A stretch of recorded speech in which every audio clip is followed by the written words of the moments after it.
time for the big picture. Let's welcome in the team from Charles Schwab, Schwab Center for Financial Research. Collin Martin, Director, Fixed Income Strategist, and Nathan Peterson, Director of Derivatives Analysis. Collin, Nate, great to have you both here with us. Nate, let's start with you in terms of the equity markets. Dow down about 110 points heading into the close. NASDAQ up about 0.2%. S&P essentially flat. Russell up, but just barely. Bad sign that the market largely erased early gains, or good sign that at least we're not lower?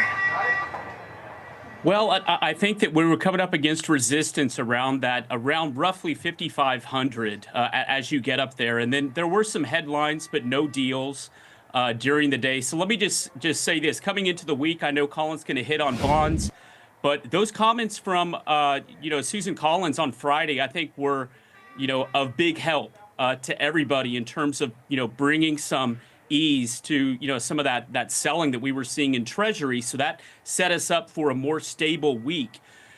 Number two, though, with the tariff discussions here, we haven't, if you were to analyze, how are the negotiations going? If you look at President Xi is down in Vietnam, if you look what the EU said, they're looking for, negotiations are a two-way street. If you look at the Japan Prime Minister, he says he wants to be patient because he doesn't want to put, his country to disadvantage.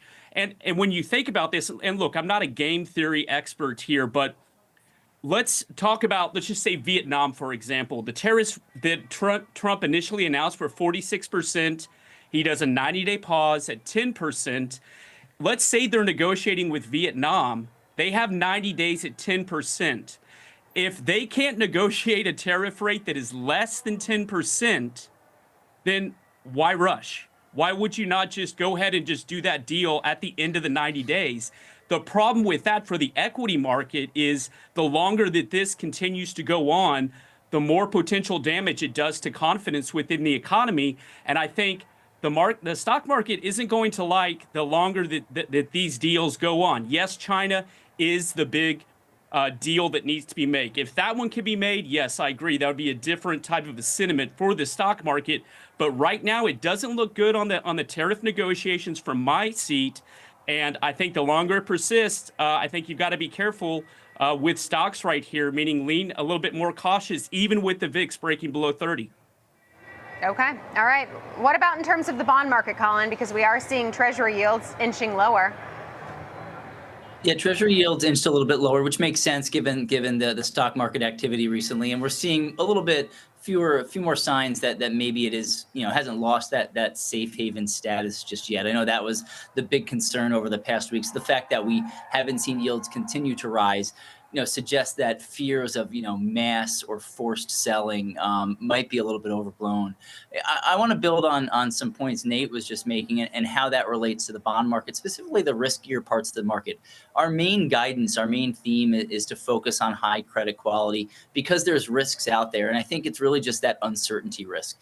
If you're a business and you're not sure what's going to happen over the next few weeks or months, you're probably not going to invest much. You might not invest in people. And we're worried about, what the labor market outlook is, because that's really going to be the key risk for the economy and something that the Fed's going to be paying, really hard attention to. If we start to see those cracks in the labor market because businesses are a little bit nervous to invest or commit capital, that's when you see spending slow down. That's when you see corporate profits weaken a little bit. And that gives us a little bit of pause to be considering the riskier parts of the bond market right now. So we're still a little bit cautious. We still like U.S. Treasuries. We're not worried about the safe haven status right now. There could be some volatility here and there. It doesn't mean the prices of your Treasuries can't fluctuate in the secondary market.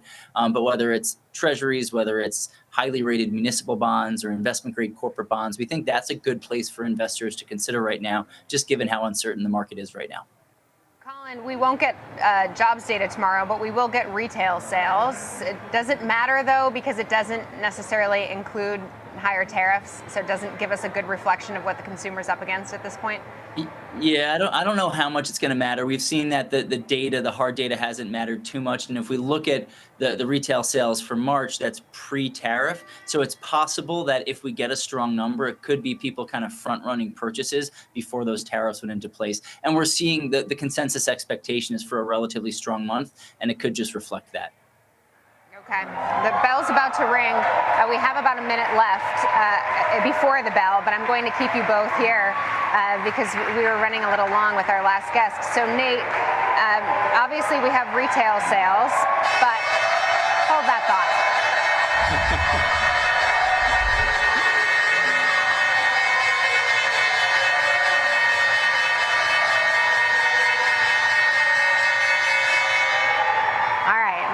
That was the bell. Wasn't going to try to speak over it, but let's take a look here with how the major averages finished the day. The Dow ended up closing down about 150 points. That's 0.4%. It's only Tuesday, but Dow is still positive on the week, up about 0.4%. NASDAQ up about 0.2%. Russell managed to close above the unchanged line. But then take a look, S&P 500 off about 0.2%. So Nate, all of that being said, S&P 500 did dip just below the 5,400 level, which I know Kevin Green was watching. Sounds like you definitely have a more cautious approach to the market, given some of the tariff uncertainty. When it comes to other things that you're keeping an eye on, it's earnings season as well, there's the economic data. What else are you really homing in on to get a sense of what could move this market, or is it just going to be tariff headlines? It's credit spreads. That's Collin's realm there, but they did move up to 52-week highs. Luckily, over the past couple of days, they have eased some. Got to keep an eye on credit spreads. The FactSet Q1 and 2025 EPS growth estimates are still there, although we are seeing some of the big banks take down their S&P targets, take down some of their growth estimates. Jobs, like Collin said, got to keep an eye on those initial claims and non-farm payrolls. As long as the consumer has a job and their wages are healthy, that's going to be a pillar for the bulls. And then, lastly, those tariff negotiations. Let's hope that it doesn't continue to just remain prolonged. So listening to some of the commentary from some of these countries is key. You don't want to just, listen to what's coming out of the White House. This is collective bargaining.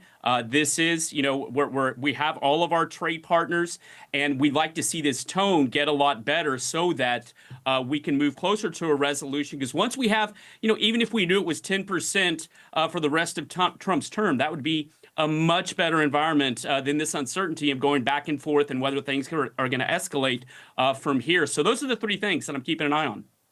Okay. All right. And we will continue to keep an eye on the headlines out of the White House. Nate Peterson, Collin Martin, Schwab Center for Financial Research. Thank you both so much.